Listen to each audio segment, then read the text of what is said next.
xildhibaanada sharafta badan. Assalaamu calaykum waraxmatullaahi wabarakaatuh. Intaas kadib waa u mahad celinayaa dabcan guddiga baarlamaanka iyo guddiga madaxa bannaan shaqada fiican ay runtii soo qabteen iyo dadaalka ay bixiyeen aad ugu mahadsan yihiin. wuxuu markay bilow yihiin dabcan maraaxil badan bay iska marayaan. waxaan rajaynaynaa marka in sida hadda ay wax u socdaan in insha Allah loogala sii dhawaado. qodobada aan sida gaarka rabo inaan u dul istaago marka hore waxaan rabaa era bixin kooban. meelo badan waxaa ku soo orooray lagu sheegay ereyga la yiraahdo cunfi. dad badanna waa ka hadleen. af Soomaali ma aha dabcan. waxaan is leeyahay intii af Soomaali sax looga helayo gacan ka hadal in lagu bedelo. haddii wax ka dhow la keenana waa fiican tahay. sidoo kale waxaa soo orooray oo meelo badan ku soo arooray sharciyan markii laga hadlayo qodobada qaar. sharciyan af Soomaali ma aha. marka in lagu bedelo ereyga sharciyan sharci ahaan in lagu bedelo. sharci ahaan in lagu bedelo. intaas kadib waxaa wax badan la sheegay oo buugana runtii ku qoran qodobo la yiri waxaa loo qoray hab qaanuuni ah. dhowr qodob ah jirta oo la yiri waxaa loo qoray hab qaanuuni ah. waxaan jeclaan lahayn habkaas qaanuuniga ah goorta aan helayno haddii ay guddigu noo soo hormarin lahaayeen natiijada ugu dambaysa markaasaa la heli lahaa qodobada qaanuuniga ah. hab qaanuuni ah loo qoray markii la yiraahdo waa la dhameeyay waa macnaheeda. marka waxaan rabnaa inaan helno qodobadaas ku cad buugga oo la yiri hab qaanuuni ayaa loo qoray meeshana aan ku cadayn in la soo cadeeyo si aan uga gudubno haddii wax u dhiman yihiinna aan wax ku darno. intaas kadib waxaan rabaa qodobada aan is leeyahay dabcan wax badan laga hadlay xildhibaanadu waa ka hadleen. waxaan isku dayi doonaa wixii hore looga hadlay inaan ka gudbo wixii aan laga hadlinna aan wixii ra'yi aan ka dhiibto. qodobka ugu horeeya oo looga hadlay karaamada aadanaha qodobka looga hadlay si guud waxaa meesha lagu qoray karaamada aadanuhu waa deeq ilaahay subxaanahu wa tacaala ku manaystay qof kasta oo bini aadam ah. xuquuqda aadanuhuna sidaas ayay ka dhalataa. intaas hadda ma ku filnaan is leeyahay. waxay u baahan tahay maxaa dhowraaya maxaa xifdinaya maxaa sharciga oo ilaalinaya. waxaan u baahannahay in lagu daro waxaana damaanad qaadaya sharciga in la dhaho. ilaan annaga ilaahay ayaa insaanka karaamo siiyey oo qur-aankiisu ku sheegay oo walaqad karramnaa bani aadam wa xamalnaahum fi lbarri walbaxr. laakiin sidaas ma laysugu sinaa intaas ma ku filan tahay. karaamaa ilaahay siiyey insaanka ilaahay xaggiisuu kala yimid halkaasay ku dhan tahay ma uga gudbi karnaa. waxaan is leeyahay marka in aan annaga soo afjarno oo aan siday alla uga timid ku darno sharciguna inuu sideeda u damaanad qaadayo. qodobkaas intaasaan dhihi lahaa. waxaa kaloo meeshaan aan is leeyahay habka qoraalka sida hadda xildhibaano badan ay ka sheegeen sida loo qoraayo qodobada qaar xoogaa af Soomaaliya oo sheeko camal ay u eg tahay. markii qaanuun la qoraayo ama dastuur la qoraayona waxaa fiican wuxuu inuu quwati alqaanuun iyo luqati alqaanuun inuu ku qoraado. waxaa meeshaa ku qoran oo aan is leeyahay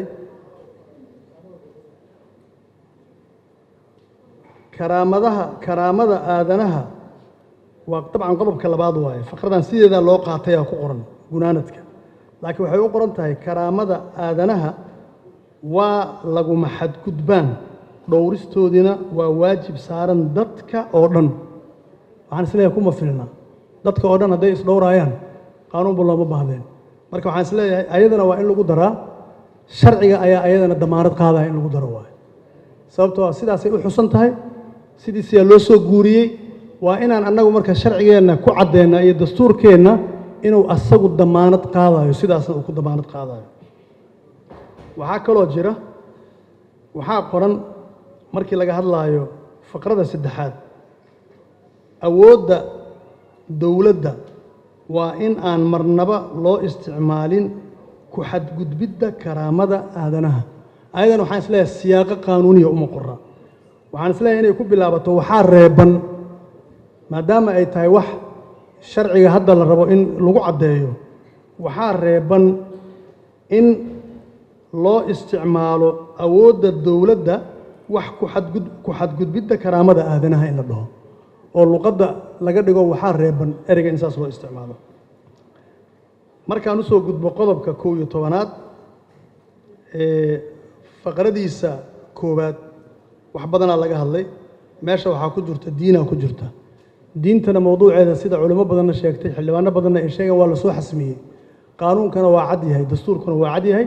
diinta meelaa la dhigay sida hadda xildhibaan cabdullaahi uu lahaa farafaraynta badan in laga dhaafo diinta meelaa la dhigay dastuurkeenna waa caddaynayaa diinta dadkeenna iyo dalkeenna iyo dowladdeenna waa islaamka inaan meeshaas uga gudubno oo laga saaro meeshaan diinta maxaa yeelay baahi hadda keenaysa in halkan diinta lagu soo celiyo ma jirto mowduuca diintu waa xasmisan yahay faqro gaar oo dastuurkan lagu soo xasmiyey sideeda in loo dhaafo ayaan ku raacsanahay ee xildhibaanada ee runtii soo jeediyey marka in laga saaro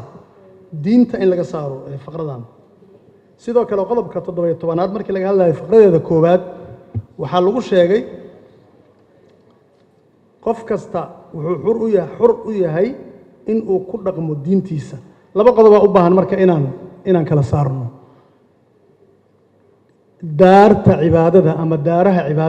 cibaadada oo loogu talagalay dadka aan muslimiinta ahayn duurul cibaada la dhahaa dalkan markaan ka hadalnay diintiisa iyo dad islaama inuu yahay soo xasminay waxa soo haray waxaa waaye dadka imaan karo ajaanibta ah dee diintaa xasmisay walowlaa dafcu llaahi annaasa bacdahum bibacdin lahuddimat sawaamicu wa biyacun wa salawaat diinta islaamku waa ka horraysaa wax walba waxa la sheegaayo oo la leeyahay haddaan ilaahay uusan dadka kale uusan ku dafcin lahayn waxaa la dumin lahaa biyacun wa salawaatun iyo sawaamic intaas annaga ma lihin waa dad kale oo diimo kale leh ayaa loogu talagalay inay loogu ilaaliyo meesha ay ku cibaadaysanayaan annaga waxaan ku leenahay waa masaajid marka diinta islaamku ayadaa qarirtay intaas waxaa dheer dadka muslimiinta oo Soomaaliyeed waxaa jira diinta islaamku ay ka hadashay oo la yiraahdo dimada muslimiinta wuxuu yiri nabiga calayhi salaam waa waaxid yas'aa yani adnaahum qofka muslimiinta qofka ugu yara qaadan kara lamana taaban karo dimadaas anoo yani qof muslima oo Soomaali ah ayaa waxaan dimo siin karaa dad aan islaam ahayn waxaa waajiba marka inay helaan meel ay ku cibaadaystaan ay maaragtay diintooda iyo duqustooda ay ku qaataan marka waxaan is leeyahay yaan la isku darin qodobka oo diinta oo sheegaya dadka Soomaaliyeed iyo dastuurkiisa iyo diintiisa iyo qodobka dadka ajaanibta ah ee aan islaamka ahayn ee xaq u leh in loo sameeyo meel ay ku cibaadaystaan dalkaana waa la haajin ha loo dhiso kaniisadahoodii ha loo dhiso meel ay ku tukan jireen ha yimaadiina dalka taas marka waxaan qabaa inay sharciga iyo madmuun saas ugu ahaato saasna u caddaato qodobkan 14aad markii laga hadlayo xurriyadda qodobka 14aad faqradiisa labaad qof kasta wuxuu xaq u leeyahay amniga qof ahaantiisa hantidiisa labadaas qodob la soo qaatay markii laga hadlayo qofka bini aadamka ah oo islaamka ah wuxuu xaq u leeyahay maqaasid shariica intay sheegtay waxaan soo jeedin lahaa marka in la dhameystiro oo aan lagu soo koobin kaliya hantidiisa iyo naftiisa iyo amnigiisa aan lagu soo koobin intii shariicada islaamku ay siisay oo maalkiisa iyo naftiisa iyo xurriyadiisa iyo in la israaciyo oo qodobkaas intaas lagu soo daro waxaan ku dari lahaa isla qodobka waxaa ku jira inaan qofna loo geysan karin qaab kasta oo jirdil ah ama fal bini'aadamada ka baxsan falka bini'aadamada ka baxsan laftirkiisu wuxuu u baahan yahay in la sheego maxaa fal bini'aadamada ka baxsan ah maxaansan ahayn waxaan ku dari lahaa marka qaybta la yiri waxaa reeban xarig ama xurriyad ka qaad in lagu daro ama xurriyadda laga qaado qodobkaasna sidaas ayaan ku tilmaami lahaa qodobka ku saabsan faqradan dad badanna ay ka hadleen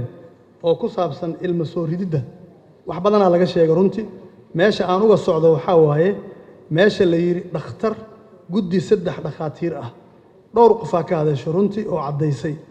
markii diinta islaamku waxaan oo kale ay ka hadlayso ama fuqahaadu markay dejinayso waa la qaydaa waxaa la yiraahdaa qof lagu kalsoon yahay khibradna leh waxaan soo jeedinaa sidii hadda meeshaan qof ka horeeyay uu ka hadlay xildhibaan ka hadlay in la yiraahdo dhakhtar